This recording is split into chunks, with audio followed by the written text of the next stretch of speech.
असलामुअलैकुम दोस्तों, तुसी वेख रहे हो पाक पंजाब टीवी ते मैं हाँ तुहाडा दोस्त अब्दुल वाहिद। दोस्तों माशाल्लाह अज मैं तुहाडे वास्ते इंतहाई सस्ती बहुत ही अच्छी ते बहुत ही बेहतरीन बिल्कुल पधरा प्लाट उच्ची नीवी नहीं हैगी कि जरखेज़ दे 100% काबल ज़रई ज़मीन की वीडियो लैके हाज़र होए हाँ। इंशाल्लाह उम्मीद है कि भरावां दे बड़ी पसंद आवेगी। दोस्तों ये 2200 कनाल ज़मीन है अपने को माशाल्लाह।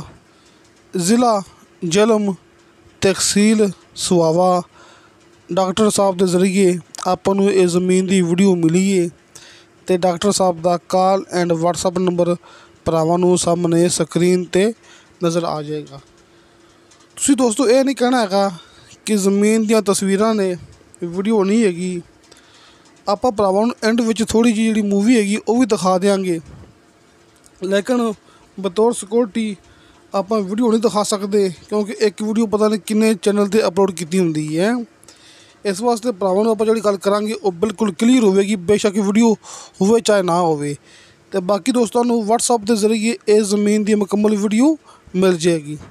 ये सामने डेरा है माशाल्लाह, बड़ा वड्डा डेरा है। डेरे एक दो होर भी हैगे ने ते कारपेट रोड है। वेखो भरावां नूं आपां नाल नाल तस्वीर दिखा रहे हैं। ये वेखो अपने नाल ही सामने भरावां दे एक वड्डी तस्वीर एक निक्की तस्वीर।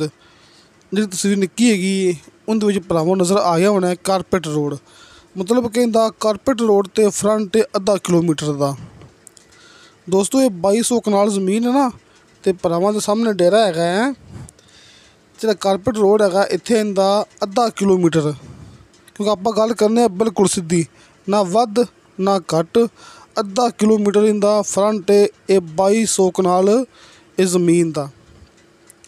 दोस्तों ज़मीन तो वैसे तो पई वैसे ही इन्हें कोई फसल नहीं हैगी कि मालक ने विच कोई फसल काश्त नहीं की हुई।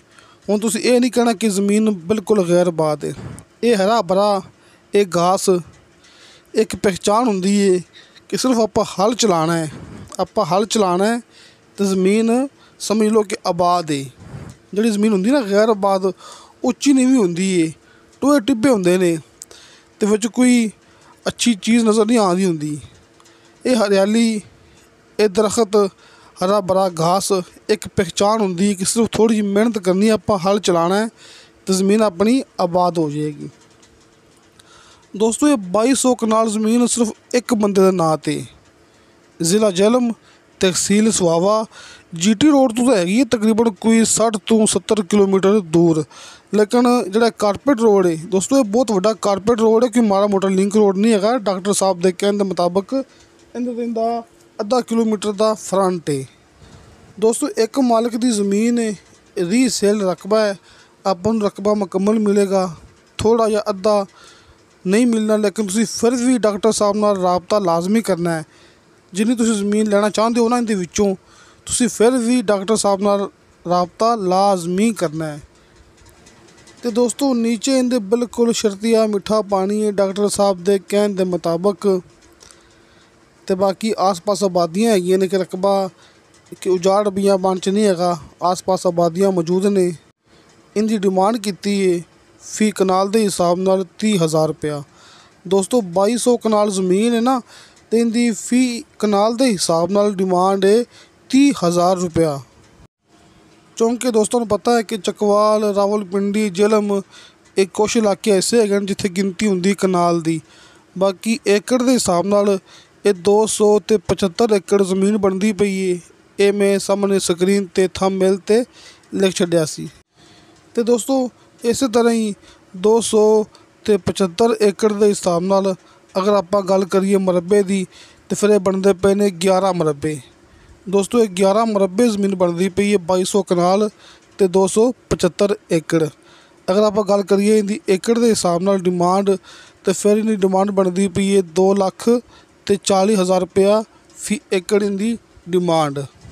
तो नाल मैं भरावां नूं ये भी गल करदा हुन्ना, बल्कि अगर मैं भुल भी जावां तुसीं फिर भी ये गल लाजमी नोट कर लो कि जिहड़ी मेरी ज़मीन की वीडियो होंदी ना पंजाबी ज़बान दे विच, उसी वीडियो के नीचे डिस्क्रिप्शन दे विच उर्दू ज़बान दे विच मेरी वीडियो लगी हुंदी है। तुसीं हुण नीचे ਡਿਸਕ੍ਰਿਪਸ਼ਨ ਦੇ ਵਿੱਚ ਚੈੱਕ ਕਰ ਲਓ।